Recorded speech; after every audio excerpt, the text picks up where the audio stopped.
Well, g'day curd nerds. Today we're going to do a taste test for blue Gouda. So this cheese was ready on the 1st of December. I made it about mid-October, so it was ready for 6 weeks. So it's actually been 8 weeks now that it's been maturing in the fridge. It's basically a Gouda style cheese with Penicillium Roqueforti added to the milk, and although it did grow a blue bloom over the outside, we wiped all that off before we waxed it, and we're going to see what the flavour tastes like, see if there's a hint of blue, and whether it tastes rather Gouda-ish or Gouda-ish. So let's take the wax off first. I'll smooth this out the way.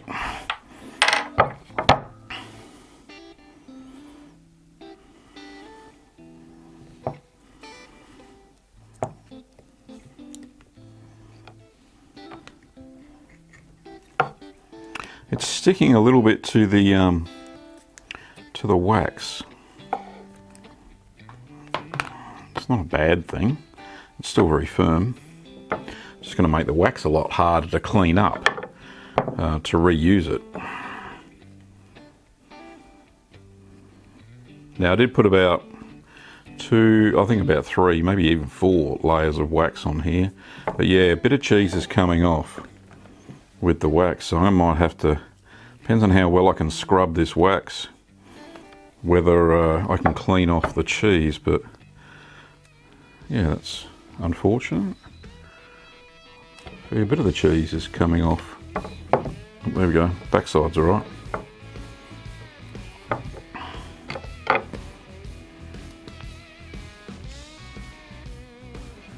There we go. A fair whack of the cheese came off there. Right. Oh, that was a sneaky peek. I can't really taste it.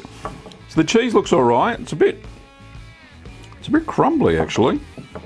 From first indications of the wax coming off. So let's just use the cutter. Get that knife out of the way. I got it around the wrong way. Doesn't help, does it? All right. So the normal creaminess of the Gouda, it's really strong.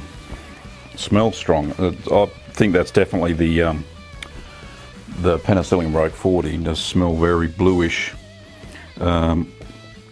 But let's get this wire in the right place so I can cut it in half. Right. Yeah, there's a lot of cheese sticking to the string, the cutting string. So that concerns me a little bit. Come apart, will you? Oh. There we go. Well, it's definitely a clean cut. Not so worried about that. Very strong smell, and there are mechanical holes in this one. Just 1 or 2 where it didn't get pressed enough. All right, I'll just get this out of the way. Move the wax out of the way anyway, and put this on my board. Just give this another cut.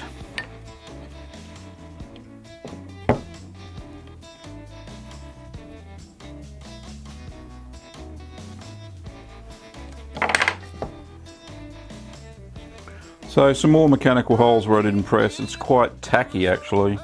Just broke out my trusty hidden tea towel there.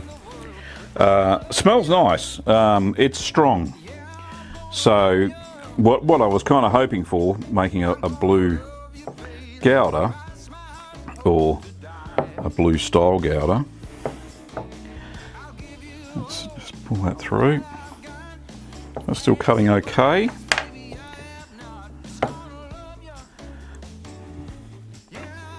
And let's go for a smell. little hints of blue. There's no blue vein because I didn't pierce it, and I did wipe the blue off with a brine solution before I waxed the cheese. So I was only after a hint. So the cut's okay. It's fairly bendy, cracked a little bit. Let's go for a taste.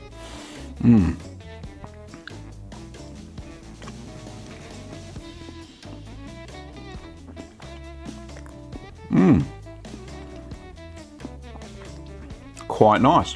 So definitely has a Gouda flavour, which is good, seeing it's a Gouda style cheese. And there's this little subtle aftertaste of blue, which is, well, it's what I hoped for. So I think it's a bit of a success. I know I'll give Kim a piece later on, but I dare say she will agree with me that it's quite a nice cheese.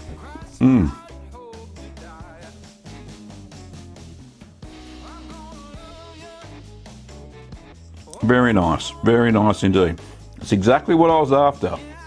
So I didn't want any veining, I didn't want any mould around the outside. I just wanted a Gouda style. I wanted that creaminess, the flavour, and I wanted a little bit of blue. So I would say that that's success. So I don't know if there are blue Goudas in the world, or any this style anyway, but certainly this is a success as far as I'm concerned. So no blue, as I said, within it. It cuts okay. It's not crumbly. The outside is a little bit, you can see that the paste differs in colour from the rind to the centre of the paste. You can see it's a little bit different colour. Probably why the wax stuck to the cheese, or cheese stuck to the wax, whichever way you see it. But yeah, certainly not crumbly on the inside, a little bit crumbly on the outside. Could have been where I washed it off, washed the blue off. I didn't think I was that vigorous. But yeah, definitely a lovely Gouda flavour in the centre. The rind is lovely as well. Like I said, a little bit of blue flavour, very nice indeed. So another successful cheese. Well, that's 2 for 2 of late, which is good. So I'm very happy with the outcome of the blue Gouda. So if you want to see how to make blue Gouda, you can check out the video over here. So we do have ingredients, everything you need. You'll see, I'll put in the description below the ingredient list. You can get those over at littlegreenworkshops.com.au. Don't forget to give the video a thumbs up if you liked it. If you didn't, of course, you know what to do. And if you haven't subscribed to the channel already, please do so. And share the video or other videos with your friends via other social medias. Well, anyway, thank you for watching, Curd Nerds, and I'll see you next time.